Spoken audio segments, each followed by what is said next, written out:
Hey you guys, welcome back to my channel and welcome back to round 2 of my chopping block series. If you guys missed round 1, I will leave the videos that are related to round 1 for you guys down below. The first person, as I mentioned in my first round of this, that I saw do a chopping block series was Andrea Mattiliano, and now I know quite a few others are doing it. So I'll leave her channel and her videos linked down below, as well as some other chopping block videos that I have found in and around YouTube. But if you guys are interested in seeing the products that are currently on my chopping block for this month, then just keep watching. Okay guys, so I'm going to pretty much do this the exact same way as I did round 1, where I have a ton of products.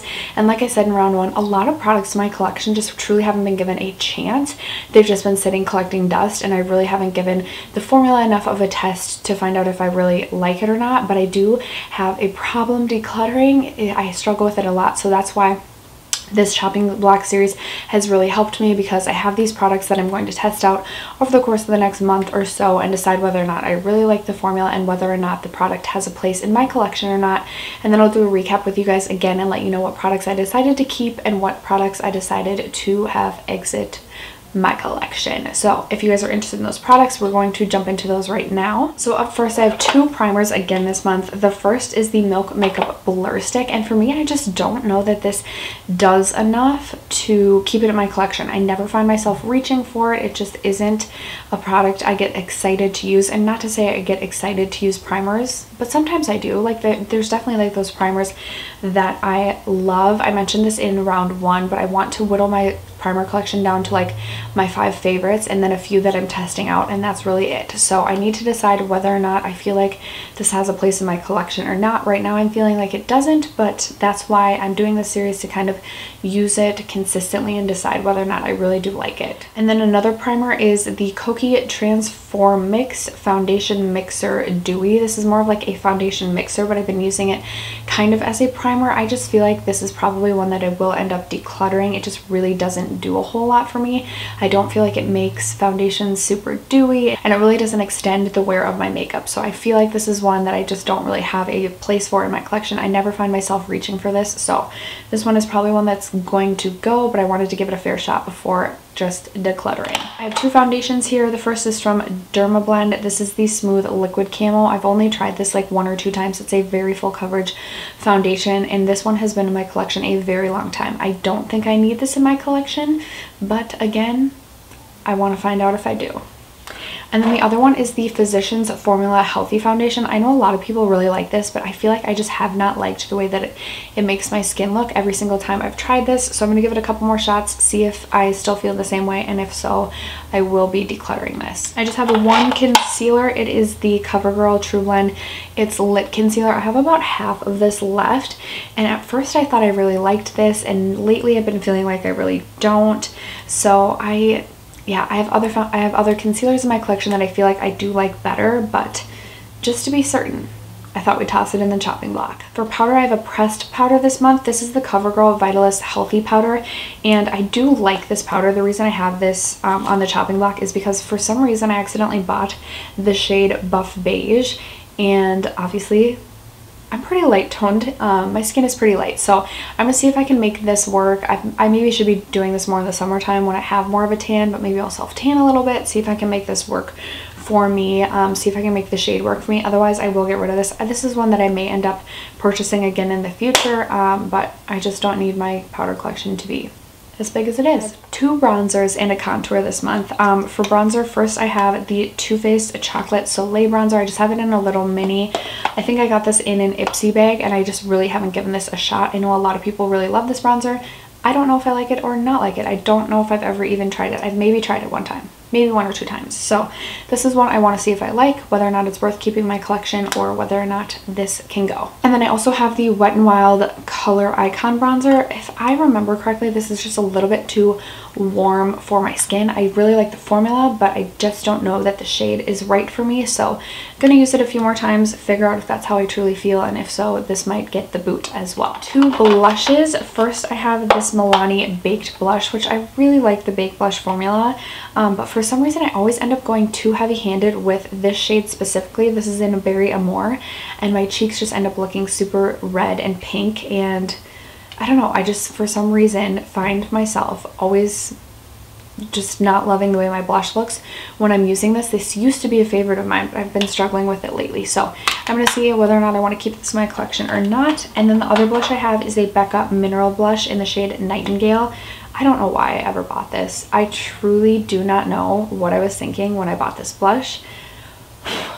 First of all, Becca blushes are so pigmented.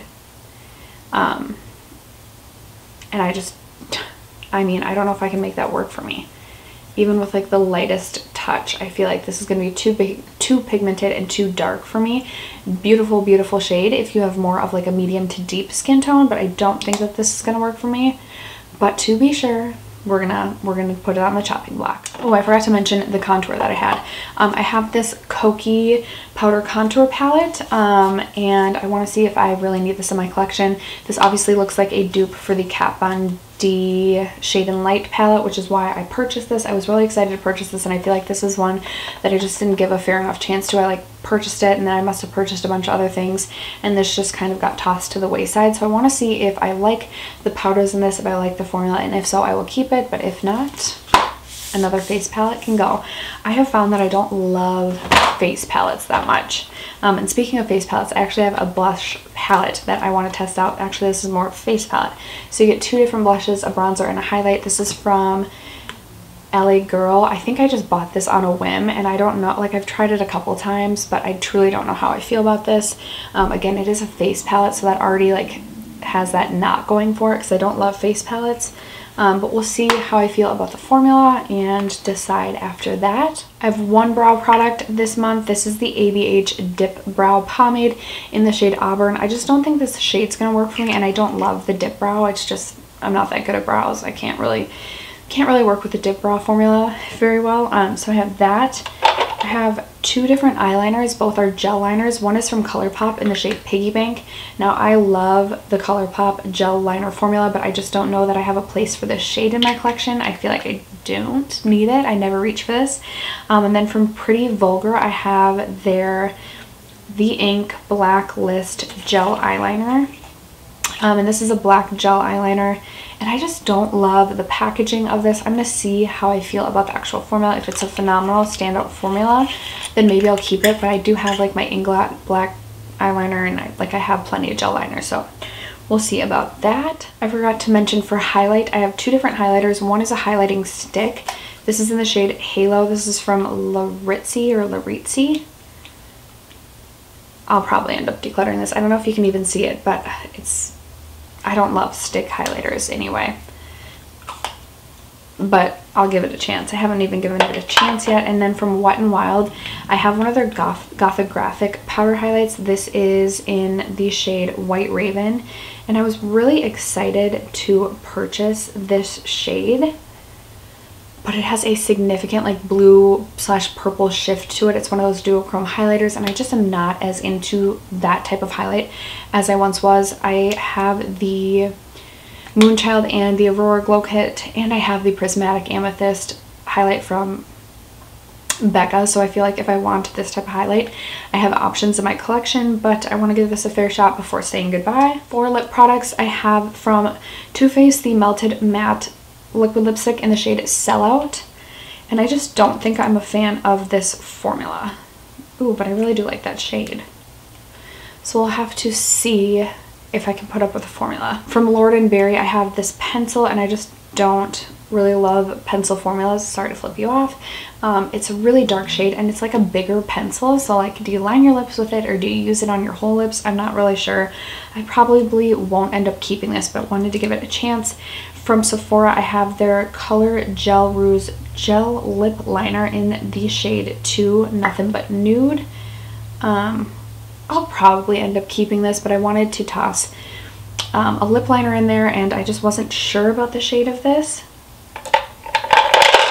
And then finally from Pure, I have their Lip Lure. So this is one of the, it's like a lip lacquer, and it's just really sticky, super pigmented. I don't know that I love the shade, and I don't love sticky lip lacquers, so we'll see about this, but that one's probably going to be a no.